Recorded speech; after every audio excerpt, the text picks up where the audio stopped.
presiding. Thank you. Please be seated.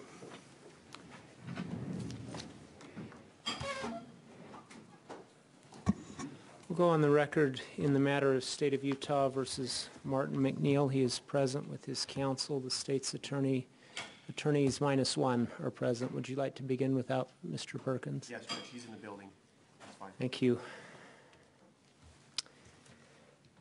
The record should reflect that we are outside the presence of the jury.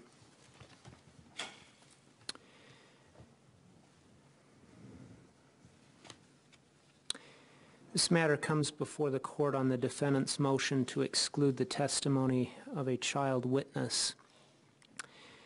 The issue before the court is whether witness taint, meaning the implantation of false memories or distortion of real memories caused by interview techniques that are so unduly suggestive and coercive as to infect the memory of the child, renders the testimony inadmissible under the Due Process Clause of the United States Constitution.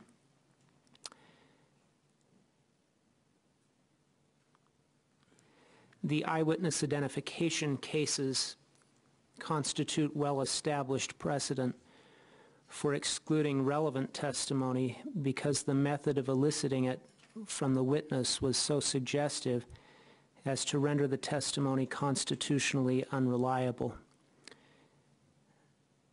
That principle is articulated in State v. Holen and State v. Hubbard. There can be no due process violation, however, absent some state action. In Perry v.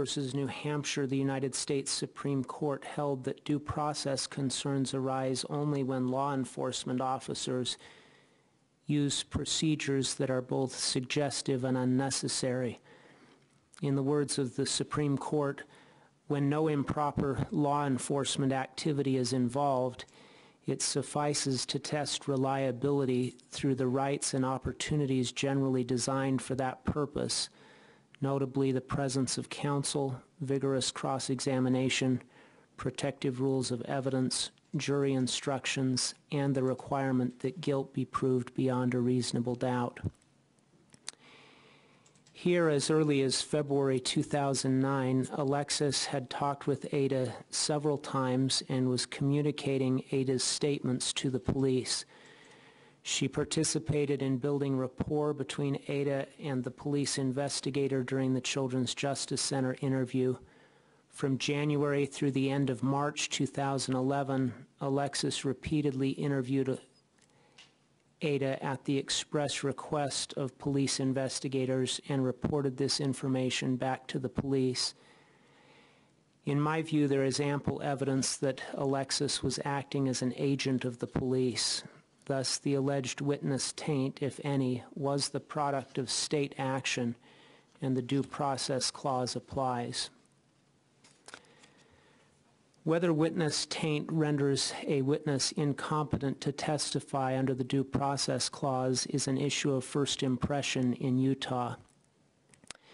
Several states, including Pennsylvania, New Jersey, Delaware, Michigan, Washington, and Wyoming, have found witness taint relevant in a pretrial assessment of the admissibility of the proffered testimony of a child witness.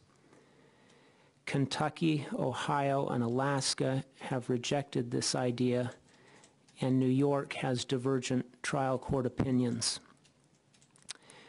The court finds the reasoning of the Pennsylvania Supreme Court in Commonwealth v.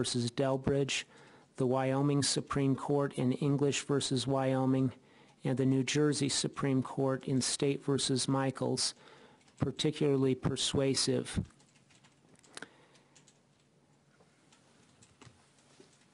As the Michaels court found, there is a sufficient consensus within the academic profession and the law enforcement communities confirmed in varying degrees by courts to warrant the conclusion that the use of coercive or highly suggestive interrogation techniques can create a significant risk that the interrogation itself will distort the child's recollection of events, thereby undermining the reliability of the statements and the subsequent testimony concerning such events.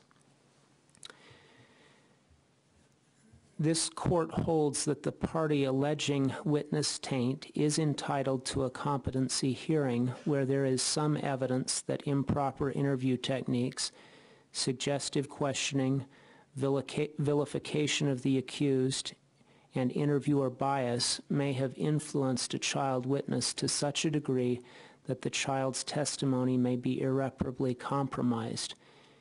And in fact, the court held such a hearing yesterday morning. In Utah, the general competency of witnesses is presumed, as indicated both in Utah Rule of Evidence 601 and Utah Code annotated sections 78B-1-127 and 128. Therefore, the party seeking to exclude a witness as not competent has the burden of challenging specific testimonial deficiencies such as the witness's ability to perceive, remember, narrate, and testify truthfully. Whether a witness is competent is a Rule 104A determination for the trial court. Usually such determinations are subject to a preponderance of the evidence standard. However, because competency is a presumption under Utah law, the party seeking to exclude evidence bears the burden of proving witness taint by clear and convincing evidence.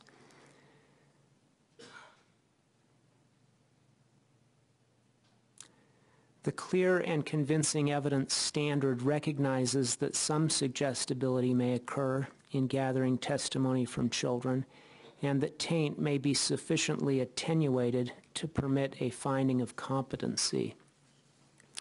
The standard recognizes that in most instances the due process rights of the accused are sufficiently protected through the processes and rights associated with jury trial, namely the right to counsel, cross-examination, confrontation, the presumption of innocence, and the right to be proven guilty beyond a reasonable doubt. Finally, competency concerns itself with the minimal capacity of the witness to remember events she perceived. A competency hearing is not concerned with credibility, meaning whether a witness should be believed. Credibility is a jury question. An allegation of witness taint raises a red flag of witness competency, not credibility. The party challenging competency must prove not only that improper suggestive or coercive interview techniques were used, but also that the resulting testimony is in fact unreliable. Reliability of the testimony is the linchpin of due process analysis. Defendant must prove clearly and convincingly a substantial likelihood that the interview techniques used implanted false memories or distorted real memories. Turning to the instant case, for reasons that are inexplicable, trained police detectives in this case permitted a child witness to be interviewed about material facts by Alexis Summers. The record demonstrates that Alexis interviewed the child on multiple occasions. At the time of these interviews, Alexis was Ada's guardian and an outspoken proponent of the claim that defendant had murdered Michelle MacNeill. As Alexis testified yesterday, she has been substantially invested in the investigation of this case and has been fighting for justice since the day of Michelle MacNeill's death.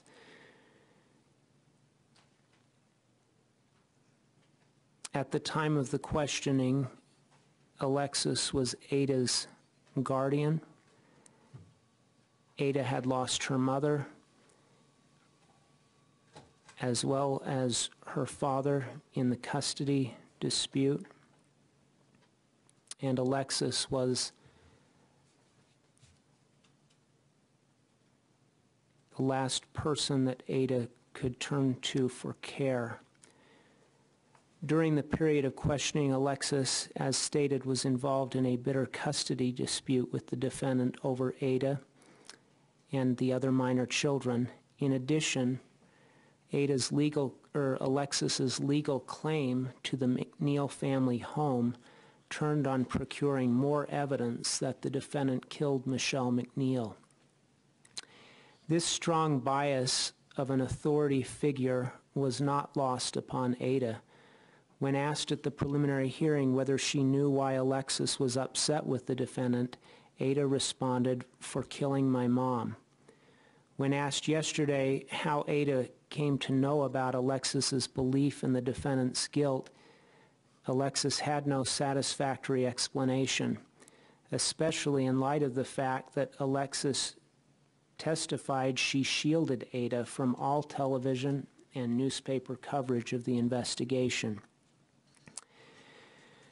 The court is not persuaded that Alexis engaged in open-ended general questioning as she claims. Each time Alexis spoke to Ada, Ada came forward with greater and greater detail, which could only have been the result of focused investigative questioning. The suggestive interviewing of Ada was not all Alexis's fault. In September of 2008, Alexis expressed to police investigators professional help. Investigators arranged for the Children's Justice Center interview, but later consistently enlisted Alexis to repeatedly interview the child about material facts to the investigation. Having considered the evidence presented, there is clear and convincing evidence that some of Ada's memories were implanted or distorted by Alexis's repeated interviews with her.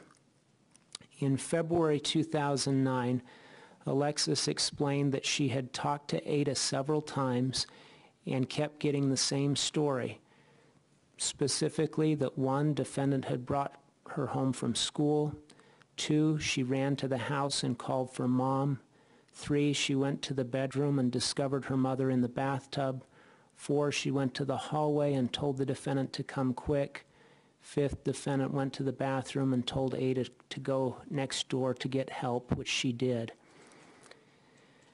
This consistent, simple explanation is largely consistent with Ada's statements to Sergeant Johnston during the Children's Justice Center interview in March of 2009. After that, Ada's memory begins to exhibit remarkable detail, notwithstanding the passage of years. Ada first reported that Michelle's head was not at the faucet, but at the other end of the tub. As to this statement, the court is not persuaded that Alexis misspoke when she reported Ada's statement that Michelle's head was at the other end of the tub opposite the faucet.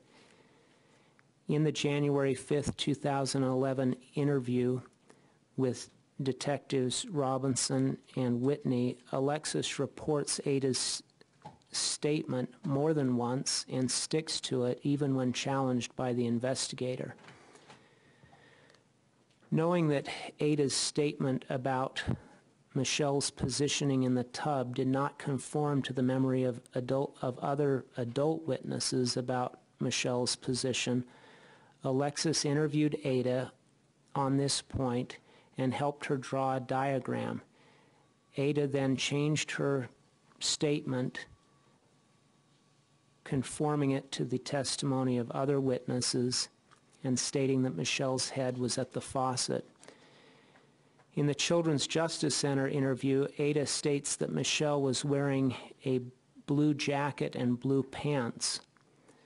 Almost 2 years later, Ada has told Alexis that it was Michelle's jogging outfit, a statement remarkably similar to Alexis's statement to investigators in 2008 that she thinks Ada is referring to Michelle's running suit. With each successive interview by Alexis at the direction of police investigators, Ada offers greater and greater detail, her memory apparently getting better over time. In January 2011, Alexis reports to Detective Robinson, I talked at length about what Ada saw that morning. I talked to Ada at length about what she saw that morning. She said that Michelle MacNeill's head was at the faucet end of the tub. Her hair was going into the drain. Eyes were open and she was staring at the faucet, and she was wearing her jogging outfit. February 1st, 2011.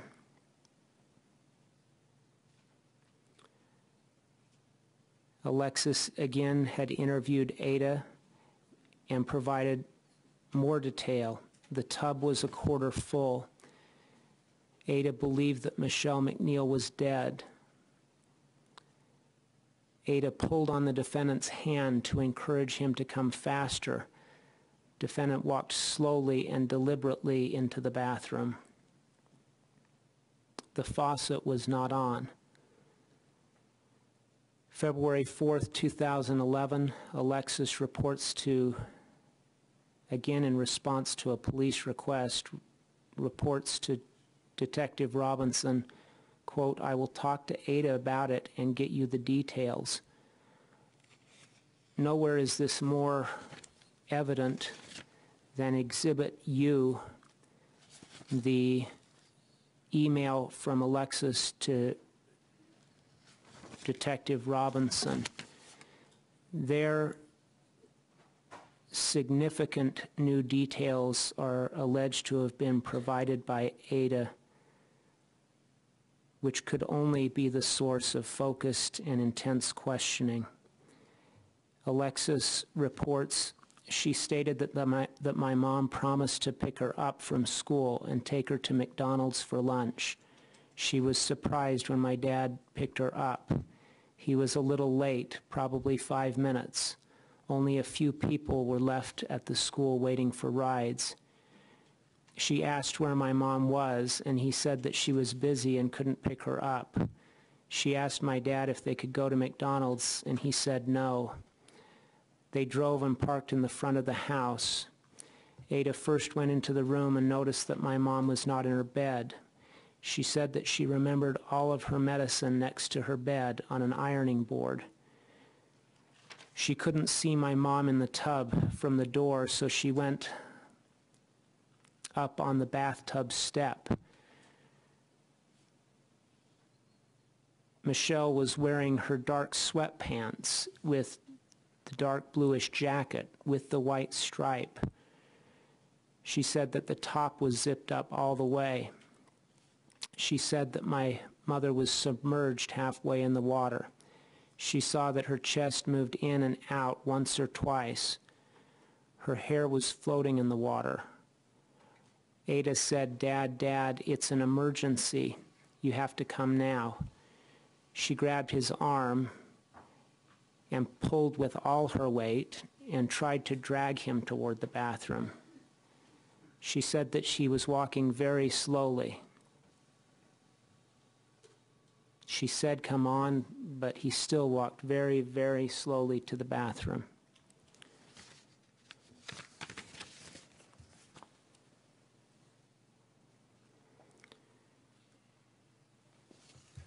This remarkable level of new detail stands in stark contrast to Ada's testimony at the preliminary hearing. At the time of the preliminary hearing, Ada was 11 years of age. At that age, she would arguably be more able to engage in the free recall required of a witness during direct examination, as well as the recognition memory elicited on cross.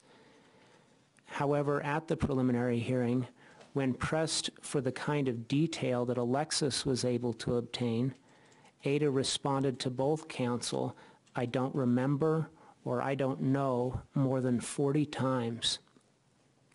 This undercuts the state's contention that Ada's memory and ability to articulate were not the product of suggestion, but simply improving with age. Not all of Ada's memory has been rendered constitutionally unreliable, however. Her original statements, as reported by Alexis in February 2009, and her Children's Justice Center interview are largely consistent. These first statements were taken closest in time to April 11, 2007, and were elicited before Alexis had become an active agent of the police, and in the case of the Children's Justice Center interview, the statement was elicited by a trained professional. More important, these statements are corroborated by other evidence in the case. The presence of Alexis at the home after having been picked up by her father, her finding Michelle first in the bathtub, her observations about water being in the tub, and her mother wearing some type of clothing, her summoning defendant for help, and her being sent for help, are all facts corroborated by the statements of other witnesses, including the defendant's own statements. Finally, even if Utah chose to adopt the view of other sister states and find that the Due Process Clause either does not apply due to a lack of state action or was not implicated by the facts of this case, the admission of Ada's testimony would violate Rule 403. In Fulton, the Supreme Court set forth factors that the court could evaluate in balancing the admissibility of testimony under Rule 403. Clearly, Ada has the ability to understand questions and can communicate to the jury. She also has the capacity to distinguish truth from fantasy and falsehood. However, her age at the time of the events was very young. She was 6 years old. There has been a significant lapse of time between then and now. She, as indicated in her preliminary hearing testimony, the degree of her recollection is not stellar.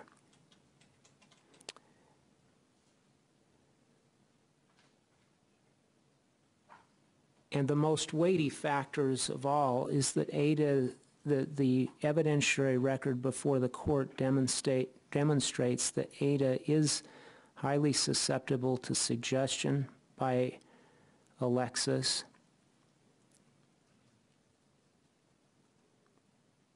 And she has been intentionally prepared or unconsciously influenced by adults in her life who are biased and who is her sole care provider. The probative value of a child's testimony procured by repeated suggestive interview techniques of a biased interviewer is low, and that probative value is substantially outweighed by the danger of unfair prejudice. For these reasons, the court grants in part and denies in part defendant's motion to exclude the testimony of the child witness. The court finds by clear and convincing evidence that after the Children's Justice Center interview, Ada was subjected to suggestive and repeated questioning about material facts by an untrained interviewer with bias as to the suspect's guilt or innocence and bias as to her own pecuniary interest.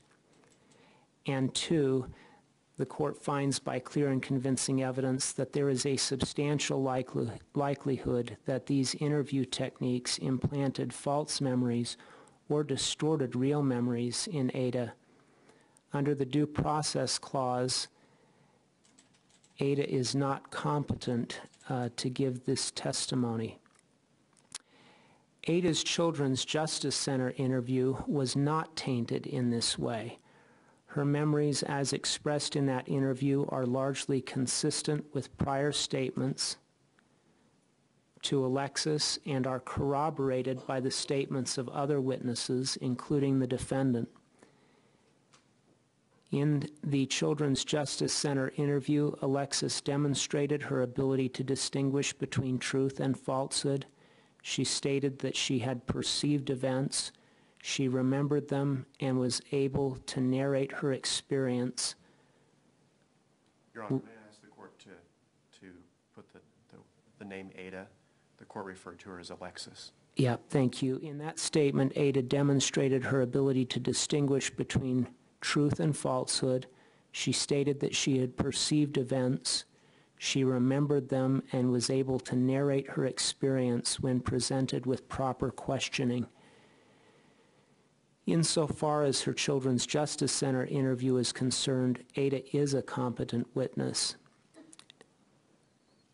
Admission of the Children's Justice Center interview does not violate the Due Process Clause or Rule 403 of the Utah Rules of Evidence. In its case in chief, the state will be permitted to show the Children's Justice Center interview. Ada will then appear in court for cross-examination as required by the Confrontation Clause. On redirect, the state may enter any doors opened by defense counsel on cross.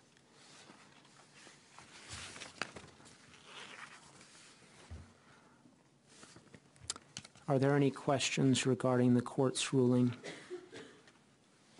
None from the defense. No, Your Honor. Thank you.